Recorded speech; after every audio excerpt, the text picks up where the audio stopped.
नमस्कार दोस्तों, मेरा नाम जय कुमार तिवारी है। मेरे YouTube चैनल में आपका स्वागत है।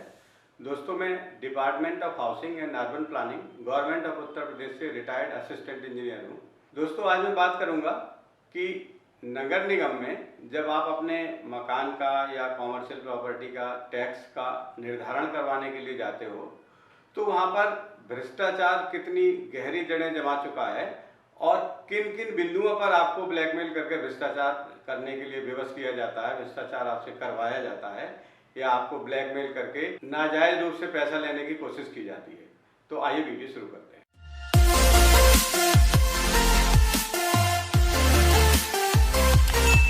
दोस्तों, मैं शुरुआत यहाँ से करता हूँ कि अगर आपने किसी नगर में, जो नगर निगम की या नगर पालिका की सीमा के अंतर्गत आता है, उसमें आपने कोई प्रॉपर्टी ली है, चाहे वो रेजिडेंशियल प्रॉपर्टी हो या कॉमर्शियल प्रॉपर्टी हो, तो प्रॉपर्टी लेने के दो तरीके हैं। एक तो ये है कि आप किसी बिल्डर से कोई फ्लैट लेना चाह रहे हैं, बिल्डर ने नक्शा पास कराया, फ्लैट बनाए और आपने उससे फ्लैट खरीद लिया। उस प्रॉपर्टी का आपको अगर नगर निगम में कर निर्धारण करवाना है तब आपको नगर निगम जाना पड़ेगा। दूसरा, अगर किसी बिल्डर ने कॉमर्शियल कोई प्रॉपर्टी बनाई है, उससे आपने कोई कॉमर्शियल स्पेस, ऑफिस स्पेस खरीद लिया है, तो उसका कर निर्धारण करवाने के लिए भी आपको नगर निगम जाना पड़ेगा। इसी तरह हो सकता है कि आपने कोई रो हाउसेस खरीदे हों जो किसी बिल्डर ने नक्शा पास करा के, और रो हाउसेस बनाए हुए हैं, उसमें आपने कोई मकान खरीदा है और फिर उसके बाद नगर निगम में कर निर्धारण करवाने के लिए आपको वहाँ प्रोसीड करना पड़ेगा, जाना पड़ेगा। एक तरीका ये है मकान या कोई कॉमर्शियल प्रॉपर्टी खरीदने का। दूसरा तरीका ये है कि आपने प्रॉपर्टी सीधे बिल्डर से ना खरीद के किसी सेकंड परचेजर से खरीदी है, मतलब बिल्डर से किसी और ने खरीदी है, फिर आपने पहले परचेजर से प्रॉपर्टी खरीदी है, बिल्डर से सीधे नहीं खरीदी है, या फिर पहले परचेजर ने किसी और को बेच दी, फिर उससे आपने खरीदी। आप थर्ड परचेजर हो सकते हो, फोर्थ परचेजर हो सकते हो, सीधे बिल्डर से आपने नहीं खरीदी है। दो परिस्थितियां मिल सकती हैं। तो अब बात करते हैं क्रम से कि पहली परिस्थिति क्या है। जब आपने बिल्डर से कोई रेजिडेंशियल या कॉमर्शियल प्रॉपर्टी सीधे खरीदी है, बिल्डर ने वहाँ के विकास प्राधिकरण से, नगर निगम से, जहाँ से भी नक्शा पास होता है, जहाँ विकास प्राधिकरण नहीं हुआ नगर निगम से होता है, नगर पालिकाओं से होता है, आपने वहाँ से बिल्डर से प्रॉपर्टी खरीदी, चाहे वो रेजिडेंशियल हो चाहे कॉमर्शियल हो, उसकी रजिस्ट्री करा ली और रजिस्ट्री कराने के बाद आप नगर निगम में उसका कर निर्धारण करवाने जाओगे। तो यहाँ पर कर निर्धारण कैसे होता है? रेजिडेंशियल प्रॉपर्टी का टैक्स असेसमेंट का फार्मूला अलग है, कॉमर्शियल प्रॉपर्टी के टैक्स असेसमेंट का फार्मूला अलग है, और वहाँ पर जो टैक्स का कैलकुलेशन है वो प्रॉपर्टी के कारपेट एरिया के आधार पर किया जाता है। इस संबंध में हम ज़्यादा डिटेल में नहीं जाएंगे कि कैलकुलेशन कैसे होती है। कैलकुलेशन कैसे होती है ये भी हम आपको बताएंगे, लेकिन इस वीडियो में नहीं बताएंगे। इसके लिए मैंने एक अलग से पहले ही एक वीडियो बनाया हुआ है, आप हमारे YouTube चैनल पे उसको सर्च करके देख सकते हैं। पूरा डिटेल में हमने उसमें बताया हुआ है कि कारपेट एरिया क्या है, कवर्ड एरिया क्या है, सुपर एरिया क्या है। अगर बिल्डर ने आपको कोई प्रॉपर्टी सुपर एरिया में बेची है तो आप उसको कारपेट एरिया कैसे उसकी कैलकुलेट करेंगे, अगर उसने कवर्ड एरिया करके बेची है तो आप उसकी कारपेट एरिया कैसे कैलकुलेट करेंगे, ताकि आप अपने टैक्स का असेसमेंट करा पाएँ, ये उस वीडियो में बताया हुआ है। इसी तरह कॉमर्शियल प्रॉपर्टी के संबंध में भी बात की हुई है कि प्रॉपर्टी अगर आपको कवर्ड एरिया के हिसाब से बिल्डर ने बेची है तो उसका कारपेट एरिया कैसे निकालेंगे, और कॉमर्शियल प्रॉपर्टी का टैक्स का असेसमेंट कैसे किया जाएगा, ये उसमें डिटेल से बताया हुआ है। आप वो वीडियो दे सकते हैं, हम उस वीडियो का लिंक आई बटन में दे रहे हैं। इस वीडियो में मैं ये बताऊंगा कि जब आप बिल्डर से कोई प्रॉपर्टी खरीदते हो, चाहे वो कॉमर्शियल हो चाहे वो रेजिडेंशियल हो, और नगर निगम में उसका कर निर्धारण करवाने के लिए जाते हो, तो यहाँ पर नगर निगम के कर्मचारी अधिकारी किस तरह से आपको इसी पॉइंट पे पकड़ते हैं कि आपसे ब्लैकमेल करके जो भ्रष्टाचार है वो करने का प्रयोजन कैसे सिद्ध कर लें, मतलब आपसे नाजायज तरीके से कैसे अतिरिक्त पैसे ले लें, यहाँ से उनका प्रयोजन ये शुरू होता है। कैसे, मैं बात करता हूँ। जब आप अपने असेसमेंट के लिए, चाहे वो रेजिडेंशियल हो चाहे कॉमर्शियल प्रॉपर्टी हो, नगर निगम में जाएंगे, जो आपने बिल्डर से सीधी खरीदी, आप फर्स्ट परचेजर है, पहले केस में। तो वहाँ पर आप किससे मिलेंगे, या तो आप जो वहाँ का इंस्पेक्टर है उससे मिलेंगे, कर निर्धारण अधिकारी है उससे मिलेंगे, या जो टैक्स का संबंधित बाबू है उससे मिलेंगे। तो वो आपको सबसे पहले कहेगा कि सर इसका तो पहले आपको म्यूटेशन कराना पड़ेगा, मतलब नामांतरण कराना पड़ेगा। दोस्तों बिल्कुल भी नामांतरण नहीं कराना पड़ेगा।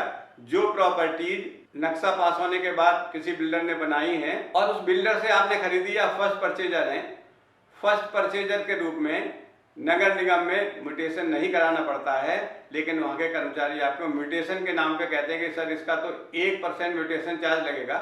मान लीजिए कोई प्रॉपर्टी आपने 60 लाख की खरीदी है, तो वो 1% के हिसाब से 60,000 रुपया आपसे कहेंगे, 60,000 रुपया इसका म्यूटेशन चार्ज हो गया, और 3 साल 4 साल जो भी हुआ, 3 साल आपको रजिस्ट्री कराए हुए, इसका हर साल का टैक्स इतना होगा और उस पर इतना ब्याज लगेगा, और टोटल इतना पैसा हुआ आप जमा करा दीजिए। ये आपको ब्लैकमेल करेंगे। ब्लैकमेल करने के कौन कौन से तरीके हैं? कई दफ्तरों में, कई नगर निगम के जोनल ऑफिस में जो संबंधित कर्मचारी या अधिकारी है जो टैक्स के लिए सीधे जिम्मेदार है, वो आपसे बात नहीं करेगा। उसने अपने काम की बात करने के लिए किसी रिटायर्ड कर्मचारी को लगाया हुआ है, या ऐसे आदमी को लगाया हुआ है जो उसके फेवर की बात करेगा, और वो नगर निगम का कर्मचारी नहीं है। अगर आप शिकायत करोगे तो किसकी करोगे? वो जो कर्मचारी है उसने एक गैर सरकारी कर्मचारी को, गैर सरकारी आदमी को अपना कर्मचारी, निजी कर्मचारी बना के, जिसको वो अपने पास से पैसे देता होगा ऐसा अनुमान है, बैठाया हुआ है। जब आप जाओगे तो वही आदमी आपसे बात करेगा कि इसका कैलकुलेशन करना है, लाइए आप रजिस्ट्री की कॉपी दीजिए, कब से आपने रजिस्ट्री कराई है, उस रजिस्ट्री के डेट से इतने पैसे आपका हर साल का टैक्स का असेसमेंट हो गया और 1% म्यूटेशन चार्ज हो गया, आप इतने पैसे जमा करेंगे, फॉर्म भर दीजिए और साइन कर दीजिए और आप चेक दे दीजिए। अब आप पड़ जाओगे चक्कर में कि भाई इतना पैसा तो बहुत हो गया। जहां असेसमेंट केवल 3-4 हजार रुपए साल का बनेगा, वो आपको म्यूटेशन चार्ज जोड़ के 60,000 म्यूटेशन चार्ज, अगर 60 लाख की प्रॉपर्टी है, 1 करोड़ की प्रॉपर्टी है तो 1 लाख रुपए म्यूटेशन चार्ज और उसका फिर टैक्स, ऐसे करके आप बताएगा। तो आप परेशानी में पड़ जाओगे इतना अमाउंट देख के, जबकि वास्तव में जो बिल्डर के द्वारा बेची गई प्रॉपर्टी है और आपने सीधे बिल्डर से खरीदी है, चाहे वो कमर्शियल प्रॉपर्टी हो चाहे वो रेजिडेंशियल प्रॉपर्टी हो, उसमें म्यूटेशन चार्ज लेने का कोई नियम नहीं है।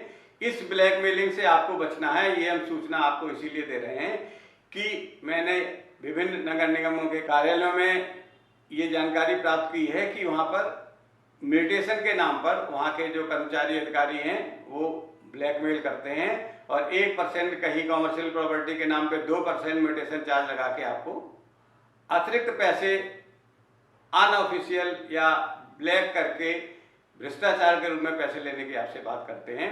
और जब आप शिकायत करने की बात करोगे किसी अधिकारी से, तो वो आदमी आपके सामने ही नहीं पड़ेगा, क्योंकि उसने जो मूल कर्मचारी है जो उसके लिए जिम्मेदार है, उसने किसी आउटसोर्स करके अपने व्यक्तिगत प्रयास से ऐसे आदमी से आपसे बात करने के लिए कहा हुआ है कि वो आदमी नगर निगम का कर्मचारी ही नहीं है। आप शिकायत करोगे कि साहब ये थे, वो कहेंगे ये कौन है, ये तो हमारे नगर निगम कर्मचारी नहीं है, आप तो झूठ कह रहे हो। तो आपकी बात भी झूठ साबित हो जाएगी, झूठ की श्रेणी में चली जाएगी और मूल कर्मचारी आपसे भ्रष्टाचार से बच जाएगा, आपकी शिकायत से बच जाएगा। और फिर अधिकारी ले दे के रफा दफा करने की बात करके जैसे भी करके वो आपको मूल मंत्र, मूल कैलकुलेशन के फार्मूले बताने से कतराते रहेंगे। तो इससे आपको बचना है। इस वीडियो में मेरे कहने का यही सूचना थी कि बताने का यही मेरा उद्देश्य था। अब बात करते हैं, पेमेंट का ऑप्शन खुल जाता है और ऑनलाइन ही आप अपने हाउस टैक्स को जमा करा सकते हैं। उसमें ना तो म्यूटेशन चार्ज आएगा, ना गलत कैलकुलेशन आने की कोई संभावना है। तो मेरा आपको सुझाव यही है कि अगर आप ऑफलाइन स्वकर निर्धारण प्रणाली से फॉर्म भर के जमा करके आप नगर निगम के जोनल कार्यालय में जाके आप हाउस टैक्स जमा कराना चाहते हैं तो पूरी जानकारी करके जाइए और म्यूटेशन के नाम पे हो रही जो धांधली है और जो भ्रष्टाचार है उससे आप अपने को तैयार करके जाइए कि मुझे इसमें नहीं फंसना है। आप किसी अधिकारी से मिल सकते हैं और बेहतर तो ये होगा कि आप ऑनलाइन ही जमा कराने की अपनी जो प्रणाली है उस पर जाएं और घर बैठे ही अपने हाउस का रजिस्ट्रेशन करें, उसकी आईडी बना लें और ऑनलाइन ही जमा कराएं अपने टैक्स को, तो आप इस समस्या से बच सकते हैं। दोस्तों ये दोनों वीडियो की how to calculate and deposit online house tax मैंने अपने चैनल पर बनाया हुआ है, आप आई बटन में इस वीडियो को भी देख सकते हैं। और how to calculate house tax for residential और कॉमर्शियल बिल्डिंग्स ऑफलाइन कैसे जमा होता है, इसके लिए भी मैंने वीडियो बनाया हुआ जिसमें डिटेल कैलकुलेशन, कवर्ड एरिया और कारपेट एरिया कैसे निकाला जा सकता है, हाउस का, रेजिडेंशियल हाउस का और कॉमर्शियल प्रॉपर्टी का टैक्स कैसे कैलकुलेट किया जाता है, पर ईयर कितना आता है, ये दोनों डिटेल में बताए हुए हैं। आप दोनों वीडियो हमारे चैनल पर सर्च करके देख सकते हैं।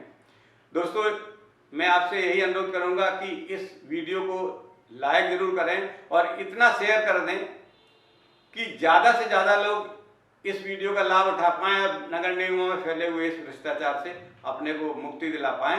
इस वीडियो को ज़्यादा से ज़्यादा शेयर करेंगे तो मैं समझूंगा कि मेरा इस वीडियो को बनाने का उद्देश्य पूरा हुआ। ज़्यादा से ज़्यादा इस भ्रष्टाचार के जाल से बच पाएंगे और म्यूटेशन चार्ज के नाम पर जो वहाँ धांधली हो रही उससे मुक्ति पा पाएंगे। दोस्तों मैं आपसे ये अनुरोध भी करूंगा कि इस चैनल को सब्सक्राइब अवश्य करें, क्योंकि आपके सब्सक्राइब करने से मुझे आगे वीडियो और बनाने की प्रेरणा मिलती रहती है। तो दोस्तों ये वीडियो यहीं समाप्त होता है। नमस्कार। अगले वीडियो में किसी महत्वपूर्ण विषय पर फिर आपसे चर्चा करें।